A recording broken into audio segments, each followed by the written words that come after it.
Did you know that in Lapland, Finland, there are actually more reindeer than people, with about 200,000 reindeer to 185,000 people? Reindeer in Finland are used as a festive style of transportation for Finland natives and tourists. Now in Finland, you wouldn't get on your reindeer to go to the grocery store, but instead they are used for sightseeing sleigh rides, similar to how horses and carriages are used for tourists to sightsee when they are in New York City. So whether you're traveling to Finland or a native, a great way to get through the forests and see the beautiful sights of the Finland wildlife would be to find the closest farm that offers reindeer sleigh rides.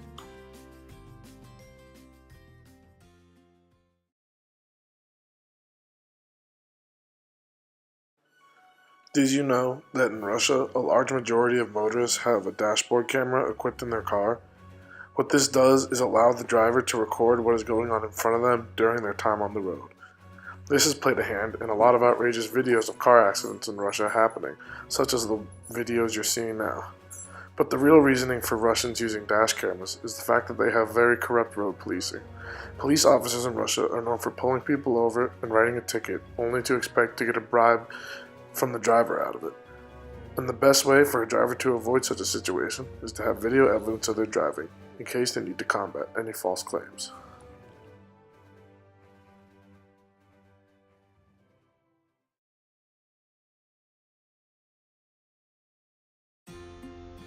The most commonly used transportation system in Japan are the trains and railways. The Japanese rail network, which spreads across the 4 major islands that make up Japan, are known throughout the world for its superiority and punctuality. On average, in the capital city of Tokyo, 40 million passengers ride the rail networks each day. On most lines, trains come every 5 minutes, and during peak hours, trains come 2 to 3 minutes apart. Although there are many trains being used throughout the day, the stations are still extremely overcrowded, so shias or pushers are used to help cram as many passengers onto the train as possible. The bullet train, also known as Shikishin in Japan, can travel up to 200 miles per hour. The bullet train takes up a large portion of the long-distance travel in Japan, with the whole system carrying over 10 billion passengers in its lifetime.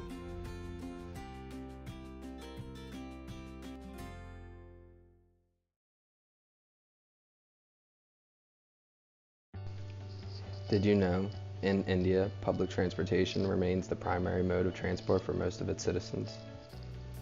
Buses and trams take up 90% of India's public transportation system.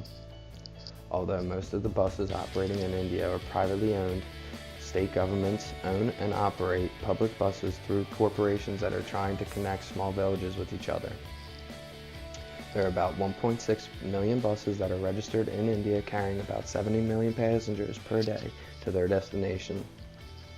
Buses are so important and so frequently used, the federal government of India has unveiled an ambitious project to replace all of its old buses with new hybrid technology, which is better for the environment.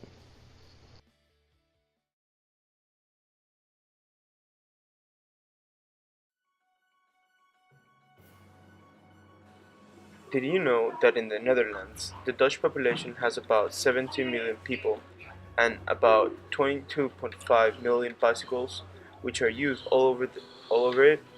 This means that about 84% of the Dutch population owns a bicycle, and there is about 1.3 bicycles per person in this country.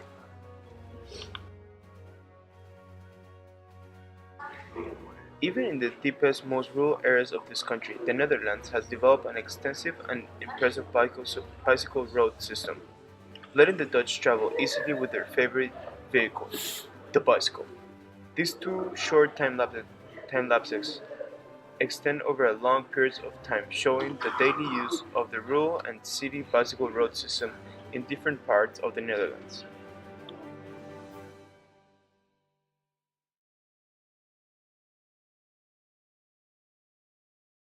The Italian rail network is extensive, especially in the north, and it includes a high-speed rail network that joins major cities from Naples to Milan and Turin. It is one of their most popular forms of transportation. While in Venice has a unique layout that means you won't have access to the usual transportation options you would have in the rest of Italy. In Venice, walking is the cheapest and best way to soak up the character and charm of the old, beautiful city. When your body gets tired, there's another great option, which are boat rides. One of the main reasons people visit Venice is to take a gondola ride through the canals. They may be expensive, but it is definitely worth the trip.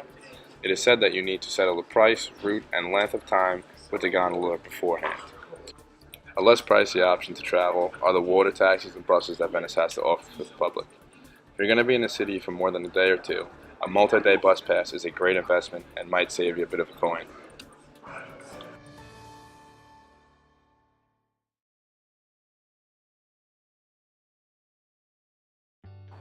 China's high-speed rail network is now quickly becoming the most popular form of transportation in the country. With speeds over 300 kilometers per hour, the high-speed rail is quickly becoming more popular than even air travel. Not only is it extensive, but it covers 19,000 kilometers, linking every major Chinese city, hence the reason why it's becoming more popular than air travel. There are 4 million kilometers of roads in China. With that being said, only 13% of the population owns cars. That still leaves 172 million cars on the road due to the huge population that China has. China also offers hybrid city buses that are extremely plentiful and cheap. They charge on the streets as well as run through every major. Taxis in China are also super reliable and extremely easy to find. They come in 3 options: electric, natural gas, and petrol. Throughout China, there are approximately 1 million taxis that roam through the streets and are easy and accessible to the whole population.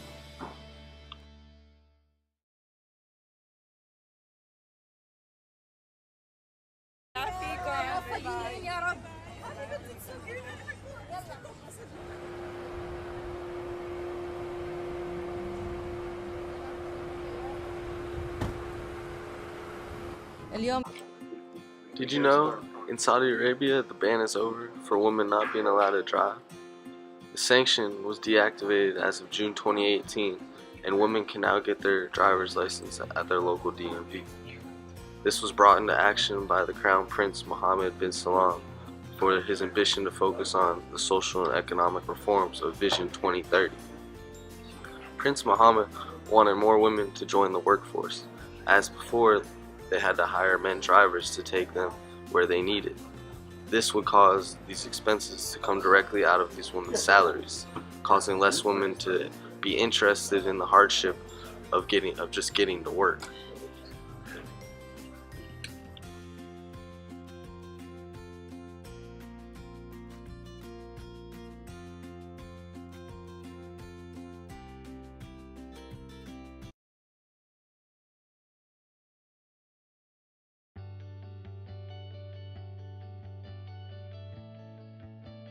Did you know that some people in Panama City that are called Los Cordados put their cars back in their garage when their fuel tank is almost empty until the next payday? They don't use it at all to be more efficient. Instead of using their cars, these public transportation that they can get near their houses, such as train, buses, and taxis. Even small buses which will take them to the train stations. Before payday, you can still feel some of the normal traffic through the metropolitan city. But when the Guardados come out, the street collapse for a few days with huge traffic jams until they run out of gas once again and the cycle starts once again.